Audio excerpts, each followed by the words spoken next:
politician non Jindabad. We want appointment.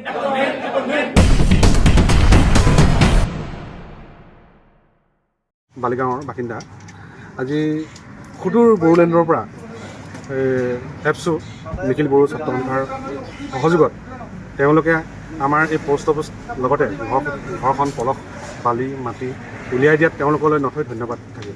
নমস্কাৰ, মোৰ নাম শ্ৰী গীতামণি মুখালিছ। মই বানপানীত তেতিয়া ঘৰটো অৱস্থা নাইকিয়া হৈছিলে যে তেওঁলোকে এই BSCৰ পৰা আহি পেলাই মোক বহুতখিনি সহায় কৰি দিলে, তেওঁলোকক মোৰ ধন্যবাদ জ্ঞাপন কৰিছোঁ। আগত তেনেকৈ কোনোবা আহি কাম কৰি দিছিল নেকি? অহা নাই, আজি প্ৰথম আহিছে। আমি আজি প্ৰথম দেখিছোঁ, কৰিছোঁ, সকলো কাম কৰি আছে। खुलुमबाय रायजोफोर, गिबिसिनथाराव फिथां किब्ल इउटुब चेनेलनिफ्राय रायजो राजा बयनिसिमबो दिनैनि फुंबिलिनि गोजोननाय जासिहरग्रोनाय जाबाय। दिनैबो आङो नोंसोरजों सावरायलायनो थाखाय माखासे भिडिअसफोरखौहाय लानानै फैनाय जादों। BTC आवहाय ओरैबायदि अशान्ति जागासिनो दंखायो, नोंथांमोना हयथ' नुखाबाय नैबे सावगारिखौ ना। बे सावगारिखौ लानानै जोङो BTC नि सोलोंथाइ बिफाननि मन्थ्रि रबिराम नार्जारी सार लोगोसे देरहासार बसुमतारी बिसोरनि सायावनो सोनारनानै बाथ्रा बुंनाय जागोन। नैथियाव रायजो राजा नोंथांमोन, नैबेखौहाय जोङो बाख्नायालाबानो थानो हानाय नङा, बिनि थाखायनो आं बिनि सायावबो फंनैसो भिडिअ बानायनाय जागोन। थामथियावहाय रायजोफोर, मिस्टार सानसुमा खुंगुर बैसोमुतियारि आबौनि बड'लेण्ड बिनायनि दिनैहाय स्ल'गानखौ जोङो माखासे खोथाफोरखौहाय सावरायलायनाय जागोन। बे समाव खोनासंग्रोदो सोर मा बिदों। We want appointment. We want appointment. We want justice. We want justice. No appointment, no rest. No appointment, no rest. We want justice. We want amendment. No appointment, no rest. We want amendment. We want amendment. We want amendment. We want appointment. All petition non Jindabad. All petition non Jindabad. We want appointment. We want justice. We want justice. माखासेखौ इन्ट्र'आव होनानै होखाबाय आङो short दै रायजो राजा नोंथांमोन। दा जों बे सावगारिखौ नायोब्ला BTC आवहाय गोजोननायानो गैया। फैयै फैयै 1 बोसोर कमप्लिट जानो थांगासिनो दङ BPF सरकारा। थांनाय 2025 मायथाइनि 22 सेप्तेम्बर खालार खालिनो BTC इलेक्शना जादोंमोन। दा BTC इलेक्शन जोबनायनि उनावहाय दान मोनसेनि उनाव सरकारखौ दादों। अक्ट'बर नङाब्ला नभेम्बर 10 तारिखआवहाय सरकार दादों। दा फैयै फैयै बोसोरसे जानोसै, नै दा आगष्ट जाबाय, सेप्तेम्बराबो फैगासिनो दङ। अब्ला दिनैसिमहालागैबो सासेबो सुबुंनोहाय एपइन्टमेन्ट लेटार होनो हायाखै। दा बेखौ लानानै बिसोरो खुद्रिसारदों। ओरै फारसेथिं रबिराम नार्जारी सारा बुंगासिनो दङ एपइन्टमेन्ट लेटारा थाबैनो होजासिगोन, मास्टारफोरनि जेंनाया थाबैनो सुस्रांजासिगोन, स्कुल प्रभिन्सियेलाइज खालामनाया थाबैनो जासिगोन, कलेजफोर प्रभिन्सियेलाइज खालामनाया थाबैनो जासिगोन। नै बेखौहाय फोसावगासिनो दङ। नाथाय बोसोरसे बारग'लाङोसै फैयै फैयै, खालि खोथाल' होगासिनो दङ, जानोसैनि सारा जेबो गैया। जेरैहाय बै UPPL सरकारा थांनाय 5.5 बोसोरसिमाव ना, 3.5 बोसोर, सरि दै 5.5 बोसोर नङा, 3.5 बोसोरसिमावहाय जेरै रन्जन दैमारि सारनि सायावहाय मानसिफ्रा बाथ्रा बुंनायावहाय जेरैहाय गनायनि लामाखौ नायबाय थादोंमोन, बेबायदिनो BPF नि सरकारावबो साख्रिनि साख्रि मावग्रा एपइन्टमेन्ट लेटार नाजावनो नेनानै दंगासिनो दङ। नाथाय जों बोसोरसेसिमहालागै नुवाखै, जेबो साक्सेसफुल नुवाखै BPF नि सरकारावहाय। खुनु जेबो दावराव दावसि गैयाजासे बोसोरसेया कमप्लिट जानानै थांसिगोन। नाथाय दावरावआ सोर जादों? BTC नि सरकार आरो BTC आव थानाय BPF नि सापर्टार्सफोर। नाथाय सिचुएशना दावराव नङा, थेवबो बिसोरो खामानिखौ मावनो हायाखै। मिथिबाय रायजो राजा नोंथांमोन। बेराफारसेथिं थिखा लाग्राफ्राबो कन्ट्रेक्टारफ्राबो जेंनायाव गोग्लैनोसो थांगासिनो दङ, जों बेखौ नुदों। बेखायनोथ' बुंदोंमोन ना BPF नि CM आ बाखि मावगोन, बाखि मावहोगोन होननानैहाय जायानो दोहोन सम्पति फाननानैहाय थिखा लानानै बाखि मावगोन बिसोर बायदिया उननि समावहाय आन्दायजोबगोन रायजोफोर। बेखायनो दोहोन सम्पति फाननानै माब्लाबाबो स्किम दाला नङाब्ला गोजावगोन। सानैसो मानसि नुजेनखाबायानो जोङो आरोबाव नुबावगोन रायजोफोर मिथिबायना। दानिया बे समाव आङो नैबे सावगारिखौ नायनानै बे भिडिअखौ नायनानै आङो ओरैबायदि गोजोननाय मोनदों, ओरैबायदि मोजां मोनदों। एबसु होननानै बुङोब्ला बर'नि सिनस्रि ना। एबसु नङाब्ला बर' जाथिया माब्लाबाबो थांनानै थानो हाया। एबसु होननानै बुङोब्ला मात्र फरायसा आफादल' नङा, बेयावहाय गासैबो फरायसायानो जा साधारन सुबुङानो जा बेखारानो जा बेयावहाय गासैबो गेदेर गोलाव जमा जानानै दङ। दा बेखौ जोङो नुयोब्ला नैबे सावगारि शिबसागरावहाय जे बिथांमोना न' बां फोसाबनानै हैदों, हाब्रुजों साग्लोबजानायखौहाय फोसाबनानै हैदों, बेखौ जोङो बाख्नायनांगोन ना।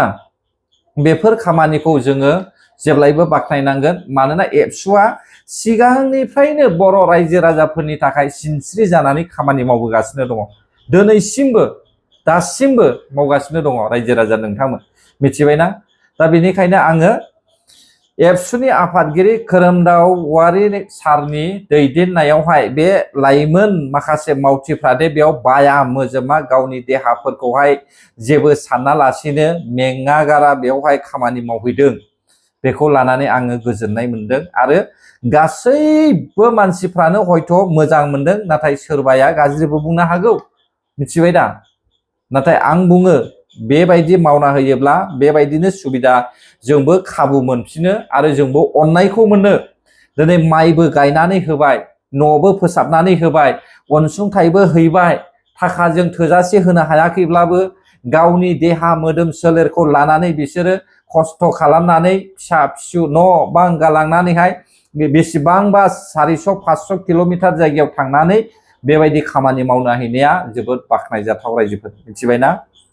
दा बेनिखायनो आङो कंग्रेचुलेसन जासियो एबसुनि साफ्रोमबो मावथिफोरखौहाय रायजोफोर।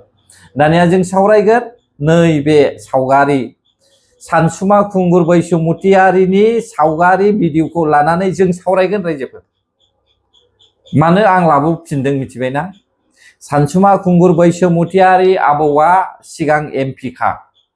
बिथांनि समावहाय जोंनि बर'नि सुथुराबो खममोन। नाथाय आं खोनानाय बायदिब्ला सानसुमा खुंगुर बैसोमुतियारि आबौ आरो बिस्वजित दैमारि बिसोर सानै MP खौहाय सनिया गान्धीया बड'लेण्डनि सोमोन्दै सावरायनो थाखाय लेंहरदोंमोन होननानैहाय खोनानो मोनदों दिल्लीयाव। नाथाय बिसोर सानै MPआ बर' हारिनि थाखाय माब्लाबाबो बड'लेण्डनि सोमोन्दै सावरायनो आगान सुराखै।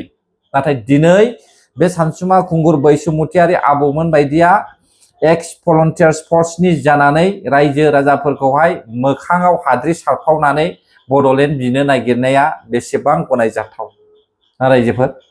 दा बेखायनो आं बुंदों सानसुमा खुंगुर बैसोमुतियारि आबौआ थांनाय 5 बोसोरावहाय UPPL सरकारखौहाय खुनु सापर्ट खालामाखै। बेनि मेन जाहोनानो जाहैबाय बिथाङा एबसुखौ मोजां मोना मिथिबाय।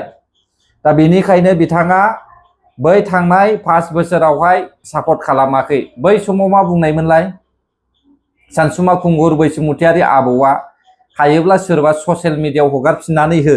आं बुंनोसै मा बुंनायमोन बिथाङा।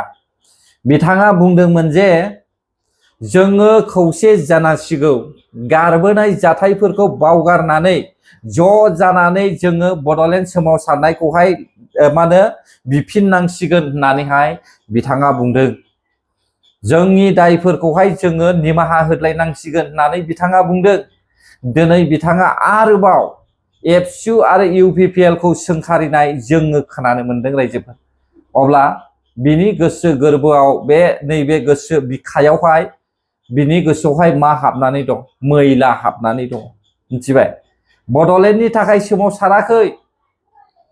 बिथाङा चिफ जानो थैनायनि सिगां बोराय बैसोआवबो गादियाव जिरायफिननो लुबैनानैसो बिथाङा बेफोरबायदि बाथ्राखौ बुंदों।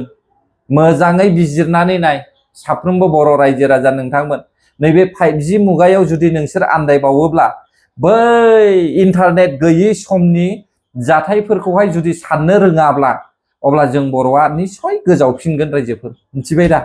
दा बेनिखायनो आं सिदा बुङो भलन्टियार्स फर्स एक्स भलन्टियार्स फर्स माहारियारि आफाद थुनलाइ आफाद ट्राइबेल सुरक्षा मंच बनसु एबसु बनसुनि गुबुन मोनसे पार्टी एपिबि पार्टी गासैबो भटार्स पार्टी ज' जानानै जुदि बड'लेण्ड बियोब्ला आङो सापर्ट खालामगोन आरो जुदि भलन्टियार्स फर्सल' जानानै थुनलाइ आफादल' जानानै बड'लेण्ड बियोब्ला बनसुल' जानानै बड'लेण्ड बियोब्ला आं जिबनावबो फोथाया आरो सापर्टबो खालामा रायजोफोर मिथिबाय आंनि थांखिया बेनोखा जेब्ला एबसुआबो ज' जागोन एक्स भलन्टियार्स फर्सजों ओमफ्राय बेजों लोगोसे बनसुआबो ज' जागोन आरो एपिबि पार्टी बिसोर गासैबो ज' जाब्लासो ओमफ्राय ट्राइबेल सुरक्षा मंच मिस्टार मेम'रेन्डाम आयंनि मा होनो पार्टी बे गासैबो ज' जाब्लासो आङो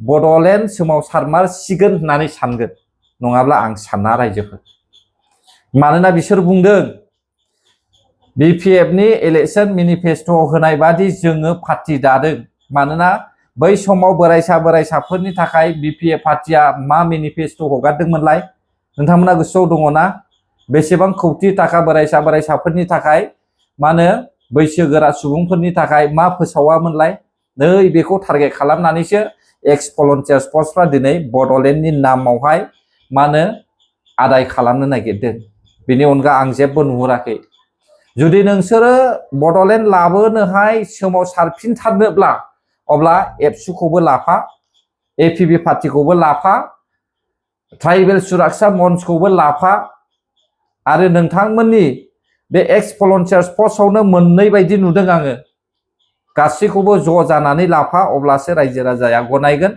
आंबो गनायगोन रायजोफोर बेनो आंनि साननाया स' अब्ला नोंथांमोननि थाखाय गोरोन्थि जाबायब्ला आंखौ निमाहा होब्लानो जाबाय गोजोन्थों जायफ्रा आंनि भिडिअखौ जोबजासे नायबाय बर' हारि जै जाथों जै बर' हारिनि